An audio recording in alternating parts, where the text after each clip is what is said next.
Shopping करने जाओ, कोई कपड़े खरीदने जाओ तो डिस्काउंट, कोई डेली एसेंशियल सामान या ग्रोसरी स्टोर में जाओ तो भी डिस्काउंट, और आजकल कोई ज्वेलरी भी खरीदने जाओ तो भी आपको उधर पे डिस्काउंट मिलता है। और ऑनलाइन प्लेटफॉर्म की तो बात ही छोड़ो, चाहे आप फ्लिपकार्ट की बात करो या अमेजॉन, 30, 40, 50, 70, 80% डिस्काउंट तो हमेशा लग रहते हैं। तो ये डिस्काउंट क्यों नहीं शेयर मार्केट में होगा भाई? कभी कभी हम लोग 5 रुपया बचने के लिए, 5 रुपया डिस्काउंट पे पाने के लिए हम 10 रुपया का पेट्रोल खर्च करके सामान खरीदने के लिए दूर में कोई स्टोर में जाते हैं, लेकिन हमें घर में बैठ के डिस्काउंट मिल रहा है उसके ऊपर हम लोग ज़्यादा फोकस नहीं करते हैं। हाँ दोस्तों, अगर आप एक स्टॉक मार्केट इन्वेस्टर हो, खास करके आप में से अगर कोई बिगिनर्स हो, तो ये वीडियो आपके लिए बहुत ही एक बड़े हेल्पफुल एंड नॉलेजेबल वीडियो होने वाला है। क्योंकि इस वीडियो में मैं आपको ऐसा 3 कंपनीज का शेयर के बारे में बताऊंगा, मतलब वो आजकल शेयर मार्केट का खजाना भी आप बोलोगे तो कोई भूल नहीं होगा। आज इस वीडियो में मैं ऐसा टॉप 3 कंपनीज का शेयर के बारे में बताऊंगा जो आज ऑलमोस्ट 40% या उससे भी ज्यादा डिस्काउंट प्राइस पर मिल रहा है। ना ना ना ना ना, आप सोच रहे हो ये कंपनी कोई खराब कंपनी तो नहीं है, कोई बकवास वीडियो ये नहीं है। ये अगर आप सोच रहे हैं तो आपका सोच बिल्कुल गलत है, क्योंकि ये जो 3 कंपनीज को मैं सिलेक्ट किया हूँ, मैं खुद रिसर्च करके फिर इस 3 कंपनीज का शेयर को मैं सिलेक्ट किया हूँ और आपके लिए वीडियो बना रहा हूँ। ये 3 कंपनी रिसर्च करने के बाद मुझे ऐसा लगा है कि आने वाला टाइम पे ये डिस्काउंट प्राइस पे जो स्टॉक आज मिल रहा है वो उसका ऑल टाइम हाई छोड़ के, तोड़ के, फोड़ के ऊपर जा सकता है। हो सकता है ये आज बड़े डिस्काउंट पर मिल रहा हो, ऑल टाइम हाई से बहुत ही नीचे गिर गया हो, मतलब 52 वीक लो के आसपास ट्रेड कर रहा हो, कोई बात नहीं, लेकिन इसके अंदर वो दम है कि आगे वो रॉकेट की तरह परफॉर्मेंस दिखा सकता है। देखो भाई, 2024 स्टॉक मार्केट के लिए, इंडियन स्टॉक मार्केट के लिए एक बोल सकते हो बैड टाइम, जो भी टाइम हुआ है 1 मंथ 2 मंथ, वो खराब समय ही गया है, क्योंकि ये 2025 में शेयर मार्केट गिरते ही जा रहा है। निफ्टी 50 सेंसेक्स देखो गिरते ही जा रहा है पिछले 2-3 महीनों से। तो ऐसा टाइम पे अच्छे अच्छे कंपनी को भी पिटाई हो रहा है, चाहे आप लार्ज कैप की बात करो या स्मॉल कैप, मिड कैप, कोई भी शेयर की बात करो, कोई भी मतलब म्यूचुअल फंड की बात करो, आज थोड़ा-सा उसका टाइम खराब है। तो इसीलिए अच्छा-अच्छा कंपनीज़ 52 वीक लो के आसपास ट्रेड कर रहा है, और as a long term investor ये हमारे लिए एक गोल्डन अपॉर्च्युनिटी हो सकता है। तो प्लीज़ दोस्तों, इस वीडियो को आप एंड तक देखो एंड ये 3 कंपनीज़ के बारे में आप डिटेल्स में स्टडी करो। सिर्फ ये वीडियो देख के आपको इन्वेस्ट नहीं करना है, खुद का भी एनालिसिस, खुद का भी एक्सपीरियंस हमेशा यूज़ करना चाहिए। देखो भाई, केफिन टेक्नोलॉजीज़ 2024 इसके लिए एक बहुत ही मतलब गोल्डन अपॉर्च्युनिटी था। हाँ दोस्तों, बहुत ही बड़े गोल्डन अपॉर्च्युनिटी था। ये पिछले 1 साल में ये कंपनीज़ देखो ऑलमोस्ट कितना रिटर्न दिया था? 150% के ऊपर। हाँ दोस्तों, पैसा 1.5 गुना या उससे भी ज़्यादा करके दिया था। और मैं मेरा पर्सनल बात बोल रहा हूँ, मैं इसको 2024 जनवरी में ₹490 के आसपास खरीदा था। ऑफ कोर्स दोस्तों, ₹490 के आसपास मैं इसको खरीदा था 2024 जनवरी मंथ में, और वो लेवल से अच्छा परफॉर्मेंस दिखाने के बाद ये ऑलमोस्ट 1650 के आसपास ऑल टाइम हाई, उसके साथ-साथ 52 वीक हाई बनाने के बाद आज इसमें एक बड़ी करेक्शन हुआ है एंड ऑल टाइम हाई से ये ऑलमोस्ट 45 टू 50% नीचे गिर गया है। यानी कि 1600 साढ़े 1600 का माल आज आपको 850-900 रुपया पे, यानी कि आधा प्राइस पर मिल रहा है। तो आपको लेना है या नहीं लेना है, ये तो बाद में आप डिस्कस कर सकते हो खुद के साथ, लेकिन उसका बिज़नेस मैं आपको दिखाना चाहता हूँ शॉर्ट टाइम के अंदर जितना हो सके। केफिनटेक ये एक प्लेटफ़ॉर्म है जो एक एसेट मैनेजर के रूप में काम करता है एंड अपने क्लाइंट को ये mutual fund related service provide करता है, पेंशन से रिलेटेड, वेल्थ मैनेजर से रिलेटेड, ये सब सर्विस ये प्रोवाइड करता है। इसका वेबसाइट में जाके आप प्रोडक्ट में टैप करोगे तो आपको देखने को मिलेगा ये डिविडेंड से रिलेटेड सर्विस प्रोवाइड करता है, आईपीओ से related demat account, IPO allotment status से रिलेटेड सर्विस प्रोवाइड करता है। उसके साथ साथ नेशनल पेंशन सिस्टम से रिलेटेड सर्विस प्रोवाइड करता है, और भी बहुत सारा सर्विस ये प्रोवाइड करता है। ये इंडिया में नहीं, ये mutual fund and private retirement scheme in Malaysia and उसके साथ साथ फिलीपाइंस एंड हांगकांग में भी इसका सर्विसेज चलता है। कंपनी का शेयर होल्डिंग पैटर्न देखो, कोई आलतू फालतू कंपनी होता तो क्या इसमें एफआईएस डीआईएस होल्डिंग कितना अच्छा होता? नहीं ना। प्रोमोटर देखो 32 से ऑलमोस्ट 33% स्टेक प्रोमोटर के पास है। एफआईएस देखो 25.5%, डीआईएस देखो 19.5 से 20% एंड बाकी 22% स्टेक पब्लिक के पास है एंड स्ट्रॉन्ग हैंड के पास ऑलमोस्ट 78% स्टेक है। उसके साथ साथ कंपनी का परफॉर्मेंस भी आप चेक करो। मार्च 2019 में ये सिर्फ 9 करोड़ का प्रॉफिट कमाता था, जो गिर के 5 करोड़, फिर गिर के लॉस में चला गया था। फिर देखो कंपनी के अंदर जोश है, दम है, जिसकी वजह से ये 65 करोड़ का लॉस को रिकवर करके 150 करोड़ के आसपास नेट प्रॉफिट ये कमाया है नेक्स्ट ईयर में। फिर धीरे धीरे बढ़ते बढ़ते आज के डेट पे 300 करोड़ के ऊपर ये नेट प्रॉफिट कमा रहा है। एंड कंपनी का जो रिजर्व 701 करोड़ का रिजर्व था, जो 1 साल के भीतर बढ़ के 970 करोड़ हो गया है मार्च 2024 में। उसके साथ-साथ कंपनी का सबसे बड़ा अच्छा पॉइंट ये है, कंपनी के ऊपर कोई भी डेट, कोई भी कर्ज़ नहीं है। ये टेंशन फ्री बिज़नेस करता है।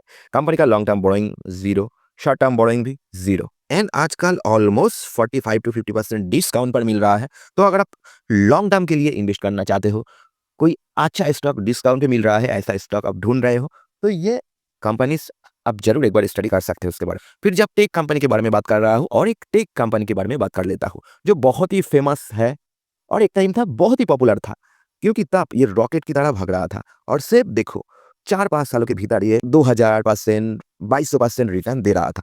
लेकिन अचानक पिछले 1 सालों से ये स्ट्रगल मोड में है एंड ऑल टाइम हाई से ये आज ऑलमोस्ट 30% डिस्काउंट पर मिल रहा है। कंपनी का नाम केपीआईटी टेक्नोलॉजीज़, जो 1928 52 वीक हाई, उसके साथ-साथ ऑल टाइम हाई लगाने के बाद प्रॉफिट बुकिंग होते-होते आज ₹1300 के नीचे ट्रेड कर रहा है। आज ये ऑलमोस्ट 30% के ऊपर डिस्काउंट पर मिल रहा है। ये भी कंपनी एक अच्छा अपॉर्चुनिटीज़ हो सकता है लॉन्ग टर्म इन्वेस्टमेंट के लिए। ये कंपनी का क्लाइंटशिप देखो, कामिंस, उसके साथ-साथ जैगुआर, ये सब इसका क्लाइंट है, बीएमडब्ल्यू, ये सब इसका क्लाइंट है। बड़े-बड़े कंपनी के साथ इसका क्लाइंटशिप है। नविस्टार, उसके साथ-साथ रेनॉल्ट इसका क्लाइंट है, जेएम इसका क्लाइंट है, होंडा इसका क्लाइंट है। बड़े-बड़े क्लाइंट के साथ कंपनी का बिज़नेस चलता है and company technology service provide करता है, सिर्फ इंडिया नहीं। ये एक global technology company with software solution that will help mobility leapfrog toward autonomous, clean, smart and connected futurization in embedded software, AI and digital solution, ये सब provide करता है, सिर्फ इंडिया नहीं। इसका डेवलपमेंट सेंटर है Europe, USA, Japan, China, Thailand and also India. Company का share holding देखो, क्या इसमें कुछ दम नहीं होता? तो क्या इतना गिरने के बाद भी इसमें एफआईएस डीआईएस होल्डिंग इतना स्ट्रांग होता? देखो, इसमें प्रोमोटर ऑलमोस्ट 40% के आसपास स्टेक होल्ड करके रखा है, बाकी एफआईएस होल्डिंग 17.35, जो ऑलमोस्ट 21% के आसपास था, 3% के आसपास सेलिंग हुआ है, लेकिन वो सेलिंग किया हुआ स्टेक ज़्यादातर खरीदा है डीआईएस। एक टाइम था 17.5% के आसपास स्टेक था पिछले क्वार्टर में, लेकिन इस क्वार्टर में 20.5% के आसपास स्टेक है एंड बाकी 21 से 22% स्टेक सेम केफिन टेक्नोलॉजी जैसा इसमें स्ट्रॉन्ग हैंड के पास 78% के आसपास स्टेक है। मार्च 2008 में ये बिल्कुल ज़ीरो पे था, माइनस ज़ीरो पे, फिर 55, फिर ऑन 48, फिर ऑन 47, ऐसा करते-करते ज़ीरो करोड़ से ऑलमोस्ट 750 करोड़ के आसपास से नेट प्रॉफिट कमा रहा है। एंड कंपनी का बैलेंस शीट भी बहुत ही शानदार है।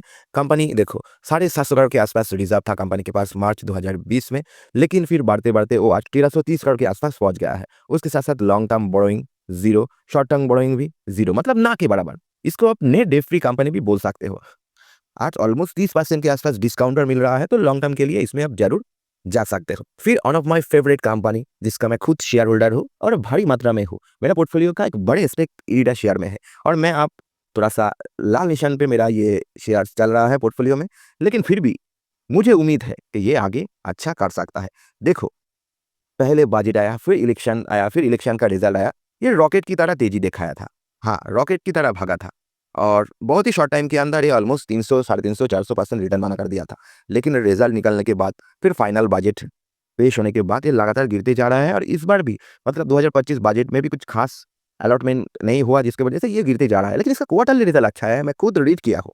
तो ये ऑलमोस्ट हाई लगाया था, ऑल टाइम हाई, उसके साथ-साथ पीपी2 वीक हाई 310 और आज ऑन 73 के आसपास चल रहा है। ऑल टाइम हाई से ऑलमोस्ट चेक कर दीजिए तो 45 टू 50% डिस्काउंट पर ये मिल रहा है। बहुत ही शानदार कंपनी है, एक गवर्नमेंट अंडरटेकिंग कंपनी है और रिसेंटली इसको मिनी रत्न से महारत्न का टैग भी मिला है एंड फ्यूचर में इस कंपनी का मैनेजमेंट का टारगेट है 2030 के अंदर वो महारत्न से नवरत्न टैग अचीव करना चाहते हैं। इसके लिए उसको बिज़नेस भी ग्रो करना पड़ेगा, अच्छा परफॉर्मेंस भी करना पड़ेगा और ये टैग मिलने से अच्छा मतलब फ़ायदा भी होता है कंपनी को। तो देखो कंपनी का मतलब काम क्या होता है? कंपनी का काम क्या है? ये एक फाइनेंस कंपनी है, IREDA, Indian renewable energy development agency. तो ये ईडा कंपनी जो रिन्यूएबल एनर्जी सेक्टर से जुड़ा हुआ कंपनी है, रिन्यूएबल एनर्जी सेक्टर को ग्रो करने के लिए जो कंपनी काम करता है, उसको ये फाइनेंस देने की काम करता है ईडा और ये एक फाइनेंस प्रोवाइड करने वाली कंपनी है। एक गवर्नमेंट अंडरटेकिंग कंपनी है, कुछ ज़्यादा टाइम नहीं हुआ है, कंपनी लिस्ट हुआ है लेकिन जो प्रोमोटर उसके पास 75% स्टेक है और ये गवर्नमेंट है। ये देखिए president of India through secretary MNRE and FIS holding इसमें ऑलमोस्ट 1.85%, डीआईएस होल्डिंग 0.63%। तो इंस्टीट्यूशनल होल्डिंग कुछ खास नहीं, शेयर होल्डिंग पैटर्न कुछ खास मतलब कुछ अच्छा, बहुत अच्छा नहीं, लेकिन ठीक-ठाक है। न्यू लिस्टेड कंपनी है, शेयर होल्डिंग पैटर्न के ऊपर आपको फोकस रखना पड़ेगा। बाकी देखो कंपनी का पीएनएल देखो, नेट प्रॉफिट 272 करोड़, फिर 250, फिर 215, ऐसा 2-3 साल गिरा था इसका नेट प्रॉफिट। फिर और रिकवर करते-करते आज के डेट पे ये 1,500 करोड़ के ऊपर इसका नेट प्रॉफिट पहुँच गया है। कहाँ पे? 272 करोड़ का नेट प्रॉफिट और कहाँ पे? 1534 करोड़ का नेट प्रॉफिट। तो कंपनी लॉन्ग टर्म के लिए अच्छा परफॉर्मेंस भी कर रहा है एंड इस कंपनी का बैलेंस शीट मैं नहीं दिखाऊँगा क्योंकि मैं आपको इससे पहले बोल चुका हूँ, एनबीएफसी बैंकिंग कंपनी का काम ही है लोन देना, लोन लेना, तो ये ऐसा ही कुछ काम करता है, तो इसके ऊपर कर्जा रहता है। ये मिडलमैन होके ज़्यादा इंटरेस्ट लेके वो खुद का रेवेन्यू जनरेट करता है। तो कोई भी बैंकिंग या एनबीएफसी कंपनी का कर्जा देख के आपको कोई कुछ भी समझ में नहीं आएगा, डर लगेगा तो इसको छोड़ दो। आप बाकी पैरामीटर देखो तो ये भी एक शानदार कंपनी है, अच्छे डिस्काउंट पर मिल रहा है and overall KPI technologies, KFin technologies सब के सब अच्छा कंपनी है। मैं खुद रिसर्च किया हूँ, तो आप चाहो इसके बारे में आप स्टडी कर सकते हो और इस कंपनी में से आप किस कंपनी में इन्वेस्ट करना चाहते हो या किस कंपनी का शेयर्स आपके पोर्टफोलियो में है, प्लीज़ आप कमेंट बॉक्स में बताना, मैं वेट करूँगा आपके लिए। उसके साथ-साथ ये वीडियो अगर आपको अच्छा लगा है, हेल्पफुल लगा है, आप मुझे एप्रिशिएट करना चाहते हो तो एक लाइक और शेयर ज़रूर कर देना। फिर मिलेंगे नेक्स्ट वीडियो में, तब तक के लिए बाय बाय, जय हिंद, जय भारत।